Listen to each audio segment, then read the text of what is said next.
Setelah kenaikan suku bunga The Fed, banyak orang berharap Bank Indonesia segera menaikkan juga suku bunga acuan. Tapi ternyata BI belum menaikkan suku bunga acuannya. Apakah memang kondisinya masih memungkinkan? Apakah saham di Indonesia masih akan tetap menarik?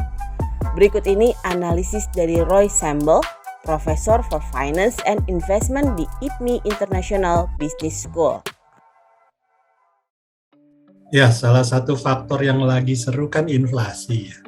Karena dengan inflasi nanti kaitannya dengan suku bunga.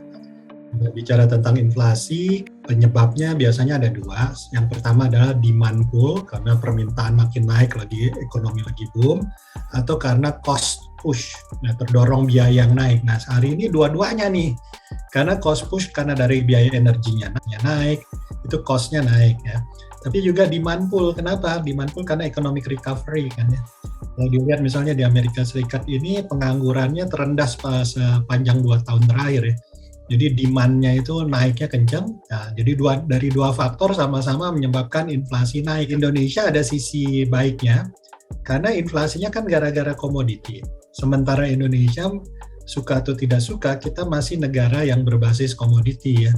Makanya kalau kita lihat ekspornya kita itu naiknya luar biasa dalam 2 tahun terakhir. 2021 mencapai rekor tertinggi ya. 2022 naik lagi, lebih tinggi lagi dari beberapa bulan yang telah terjadi ini sampai bulan Mei kemarin. Katanya sudah menyebabkan kita lebih naik lagi dari rekor 2021. Dampaknya karena apa? Karena komoditi. Ya. Jadi di satu sisi di globalnya memang lagi susah, terutama negara-negara yang terkena dampaknya inflasi tadi ya. Amerika Serikat dan negara-negara yang maju lainnya yang terkena dampak karena cost push-nya. Sementara di Indonesia cost push-nya tetap ada.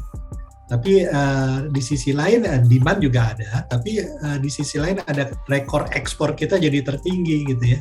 Nah itu adalah hal yang bagus. So far, kalau dilihat dari angka inflasinya masih terkendali ya, masih sekitar 3, sekian.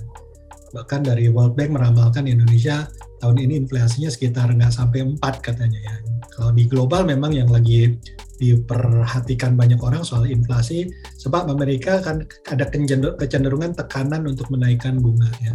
Dengan di Amerika menaikkan bunga, otomatis kan dolarnya jadi kuat ya. Dengan dolar kuat, negara-negara lain perlu juga mengimbanginya. Nah, tapi kalau dilihat di Indonesia sebenarnya tekanan untuk naik suku bunganya itu sedikit lebih rendah karena inflasi kita masih terkendali dibandingkan negara yang lain. Misalnya Turki 60%, inflasinya kan gila-gilaan. Indonesia kan masih 3, sekian angka resminya.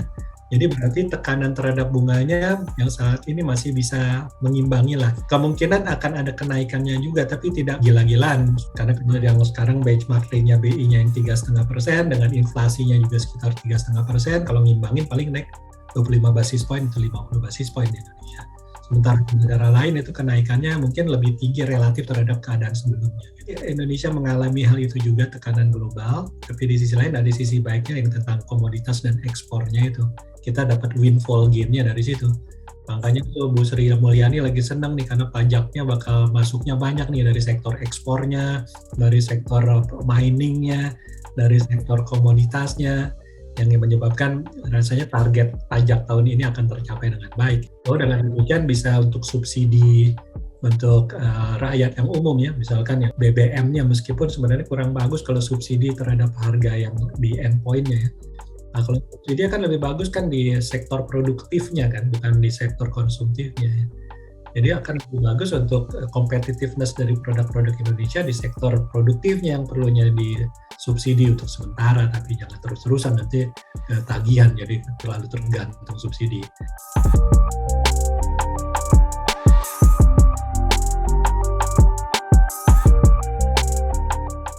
Tapi kalau misalnya dolar, kalau cuma naik cuma dikit-dikit, kalau masih kisaran 14.000 sampai 15.000, masih sustainable lah untuk ekonomi Indonesia dan justru bagus untuk ekspor kan. Dengan dolarnya naik, makin kompetitif lagi kita nih. Dari rupiah kemudian dapatnya dari dolar, eksportir makin gembira lagi, nanti perpajakannya juga makin dapat banyak lagi gitu kan. Jadi selalu ada sisi positifnya dari hal ini ya. Nah, kalau misalnya outflow, Kalau dilihat dari akumulasi ke pasar saham kan tertinggi kan sekitar 70-an triliun ya masuk inflow. Terakhir turun jadi tinggal 60-an triliun. Nggak terlalu jauh juga sih, masih 60-an triliun. Nggak perlu terlalu khawatir. Dan rasanya kita masih bisa lebih mandiri dibandingkan negara lain karena itu tadi windfall gain yang kita dapatkan gitu. Dan dengan naiknya rupiah pun justru tambah windfall gain lagi sebenarnya bagi kita karena sektor ekspornya itu akan sangat menunjang sekali gitu. Asal kita bisa mengelola kebutuhan domestiknya saja. Dan salah satunya nih impor minyaknya nih yang masih dari zaman dulu kok belum selesai nih impor minyaknya. Bikin kilangnya nggak selesai yang di domestik ya. Dan juga alternatif energinya pakai gasnya gitu kan, dan seterusnya. Ini perlu ada diversifikasi energinya dan juga memanfaatkan energi alternatif yang banyak tersedia di dalam negerinya. Udah energi matahari meskipun masih rada mahal, tapi kalau misalnya digunakan dan terjadi economic of scale kan lama-lama jadi murah gitu kan. Tapi kalau belum banyak digunakan ya fixed cost-nya masih mahal. Dengan adanya inovasi terus setelah learning curve-nya digunakan makin murah. Mestinya itu yang segera dilakukan gitu. Jadi kalau kolaborasi antara Pertamina, PLN, dan perusahaan energi swasta untuk inovasi ke arah situ, memanfaatkan resources yang ada di Indonesia yang tidak ada di luar negeri, itu matahari yang bisa sampai 12 bulan dalam 1 tahun itu.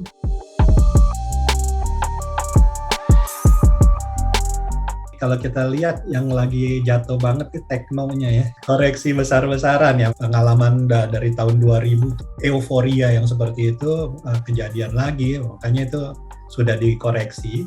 Nah dengan adanya koreksinya ini dalam jangka panjang sebenarnya saham teknonya ini akan jadi bagus sektornya nih. Ya karena sudah mulai rasional harganya ya, meskipun belum benar-benar equilibrium ya, tapi paling tidak orang sudah mulai sadar tentang kesalahannya, tentang overvaluation ya gitu kan.